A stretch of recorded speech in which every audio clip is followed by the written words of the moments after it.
इस पद में ये कह रहे हैं कि अरे मेरे मन,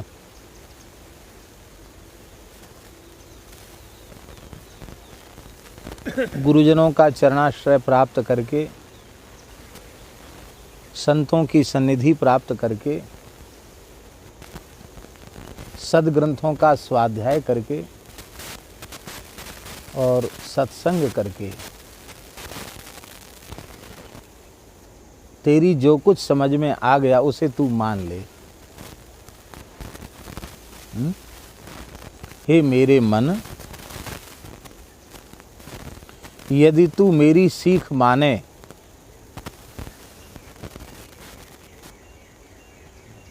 तो मेरी बात सुन ले। होता क्या है कि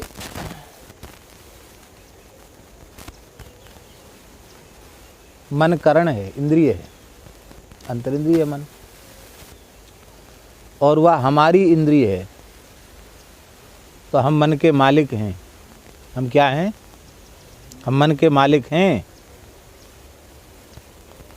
और जब तक हम मन के मालिक बने रहेंगे तभी तक मन ठीक भी रहेगा। लेकिन दुर्भाग्य है जीव का कि हम मन के मालिक नहीं बन पाए, मन हमारा मालिक बन बैठा।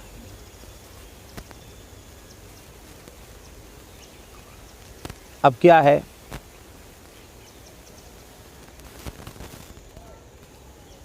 मालिक तो सबके भगवान हैं, सबका मालिक एक है। मालिक तो सबके भगवान हैं, लेकिन एक व्यवहार की बात है। मान लो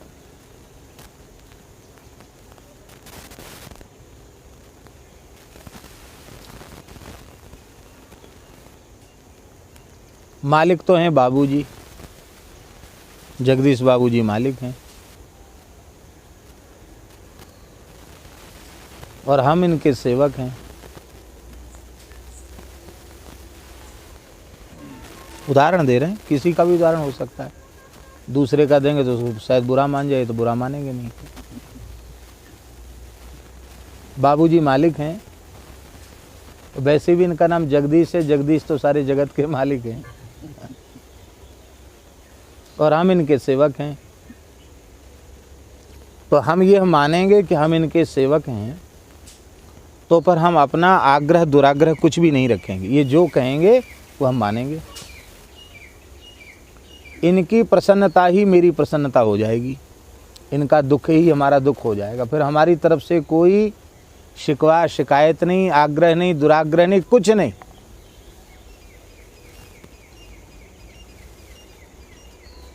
इनकी प्रत्येक बात को हम मानेंगे, क्योंकि नौकर मालिक की बात न माने तो उसका गुजारा कैसे होगा। सेवक को स्वामी की बात माननी ही चाहिए। अब उल्टा हो जाए कि मालिक को तो हम नौकर बना लें और नौकर ही मालिक बन जाए, तो क्या होगा? जिस घर में, जिस संस्था में मालिक नहीं है, नौकर ही मालिक है, उस घर का बंटा ढार हो जाएगा, उस संस्था का बंटा ढार हो जाएगा। मालिक को, नौकरों को सदा यह समझते रहना चाहिए कि हम सेवक हैं, अमुक की आज्ञा के अधीन हम सारा कार्य कर रहे हैं। इनकी इच्छा के बिना, इनकी आज्ञा के बिना हम कुछ भी नहीं कर सकते। अच्छे से अच्छा भी हम करेंगे तो उसके लिए भी हमें इनकी अनुमति लेनी जरूरी है। बुरा तो करेगा ही क्यों, यदि सेवक है तो। पर अच्छा भी अपनी इच्छा से नहीं करेगा, अच्छा भी स्वामी का रुख देखकर करेगा। जीव की दुर्दशा का मुख्य कारण यह है कि आँख नाक कान सब हमारी हैं, बुद्धि हमारी है, इंद्रियां हमारी हैं, मन हमारा है, चित्त हमारा है, हम इसके मालिक हैं। पर उल्टा हो गया है, ये हमारे मालिक बन गए हैं और हम इनके नौकर बन गए हैं। अब एक और स्थिति जानने की कोशिश करें एक नौकर है और ये एक मालिक है। ठीक है। अब स्थिति ये हो जाए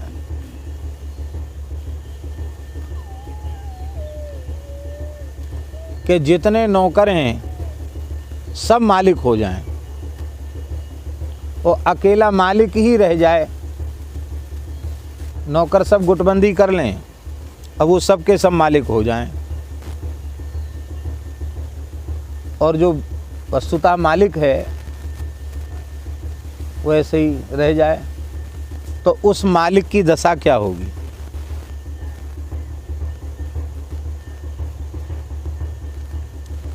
घर में, स्थान में प्रायः काम बिगड़ता तब है जब कई मालिक होते हैं।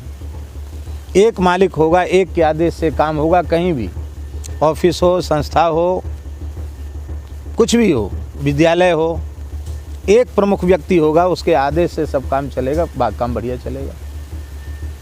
कहते हैं ना, जिसके 10 मालिक हों उसका फिर कोई ठिकाना नहीं रहता। तो अब तुलसीदास जी महाराज कह रहे हैं कि अरे मेरे मन, यदि तू मेरी सीख माने, क्या सीख देना चाहते हैं आप हमको? बोले तुमने अब तक जो कुछ किया किस प्रयोजन से किया?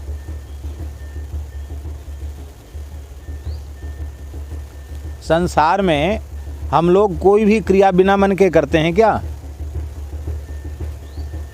संसार के अच्छे बुरे, बुराई भलाई के जितने काम हैं, बिना मन के तो कोई काम होगा नहीं। मन जिस इंद्रिय के साथ नहीं होगा वो इंद्रिय अपना काम करेगी नहीं। किस लिए किया? हरदेव बाबा, अब संध्या के समय अब तो मत सो। आश्चर्य है।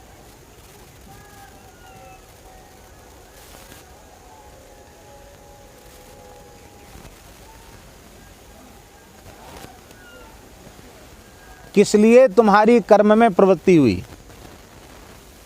किस लिए हुई? सुखम में भूयात, मैं सुखी हो जाऊं। पर मैं तुझसे ही पूछता हूं, सब काम तुमने अच्छे बुरे संसार के किए इसीलिए कि हम सुखी हो जाएं। तुम सुखी हुए? सुखी तो तुम नहीं हुए। सकल कर्म करी थके गुसाई, सुखी न भयउ अवहि की नाई।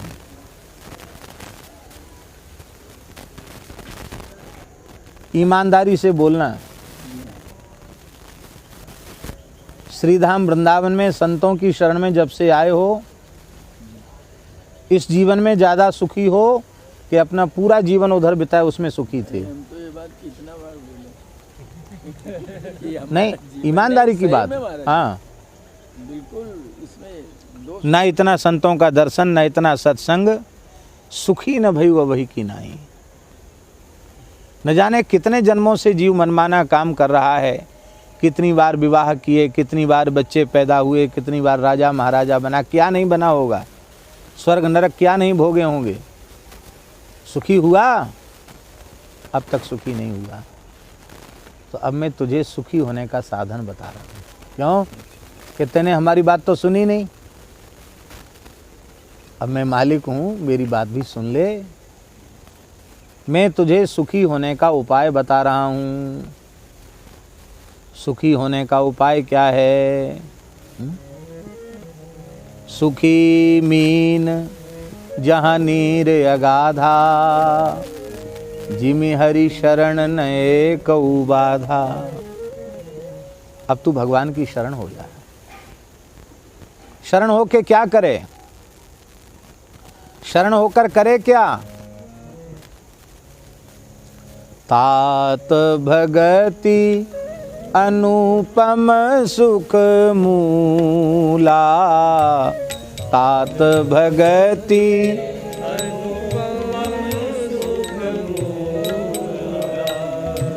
मिलहि जो संत होहि अनुकूला, मिलहि जो संत होहि अनुकूला। ये सुखी होने का साधन है। राम भगति मणि उर्बस जाके, दुख लवलेस ना सपने हूँ ताके। राम भगति मणि उर्वस जाके, दुख लवलेस ना सपने उताके। दुख लवलेस ना सपने हूँ ताके।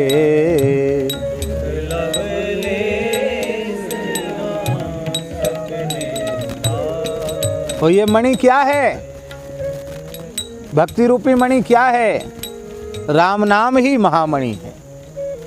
राम नाम मणि दीप धर, जीह देहरी द्वार। तुलसी भीतर बाहिर, जो चाहसी उजियार। भगवान की शरण हो जा, भक्ति रूपी महामणि को स्वीकार कर ले, हरिनाम रूपी महामणि को स्वीकार कर ले।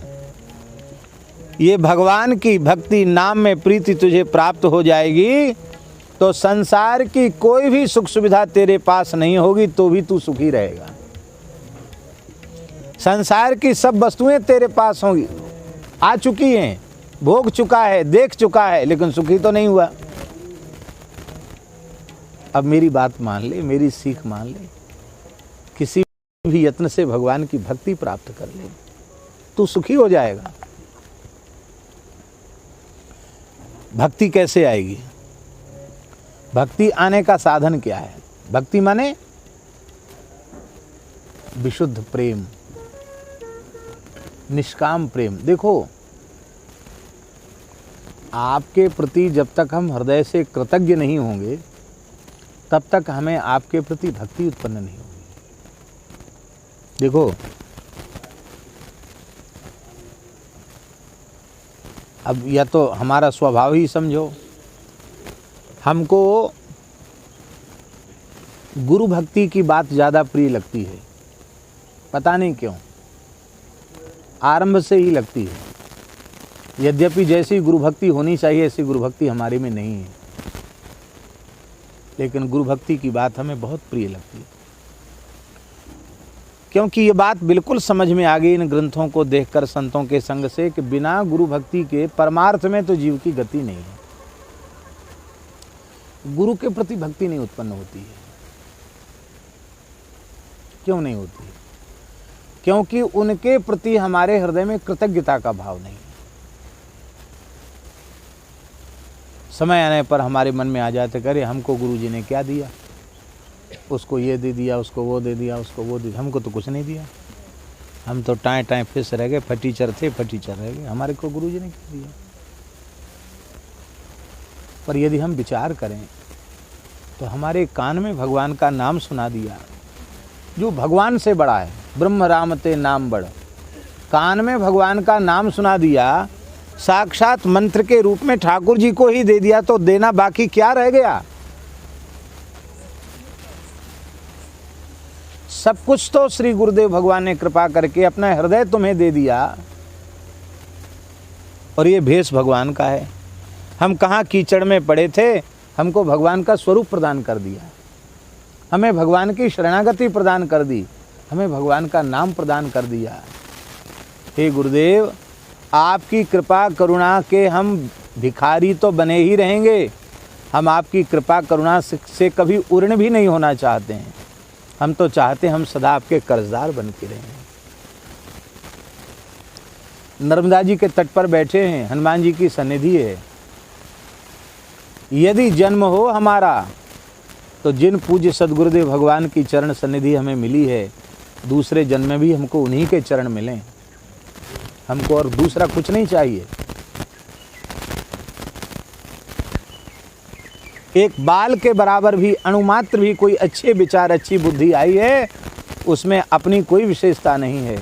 ये श्री गुरुदेव भगवान की कृपा है।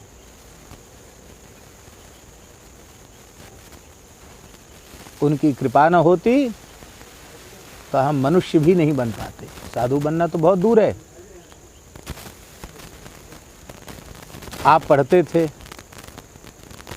गुरु महाराज की शरण में गए, गुरुजी ने आपको देखा, ऐसा लगा कि पहली बार दर्शन हो रहा है, जन्म जन्म का संबंध। आप जो इस जन्म में गुरु थे, पूर्व जन्म में भी वही गुरुजी थे आपके, उसी परंपरा के वही गुरुजी थे, गुरुजी भी वही थे ना। और इस जन्म में पूर्व जन्म की स्मृति हुई आपको और गुरुजी ने अपना लिया। अब गुरुजी ने क्या नहीं दिया सो बताओ। अपने आप को दे दिया, अपने हृदय धन को दे दिया, अपने प्राण धन ठाकुर जी को दे दिया। अब उन्होंने क्या कसर छोड़ी? ये रुपया कौड़ी ईंट पत्थर वैभव घोड़ा गाड़ी, ये गुरुजी के द्वारा दी हुई वस्तु है क्या? नाशवान वस्तु वस्तु नहीं है, अविनाशी को दे दिया, यही गुरुजी की सबसे बड़ी कृपा है। तो भक्ति कैसे उत्पन्न होगी भगवान के प्रति? गुरु के प्रति, भगवान के प्रति भक्ति कैसे उत्पन्न होगी? उसका साधन है उर आनहि प्रभु कृत हित जेते, से वहीं तेजे अपन पहुँचे थे, से वहीं तेजे अपन पहुँचे।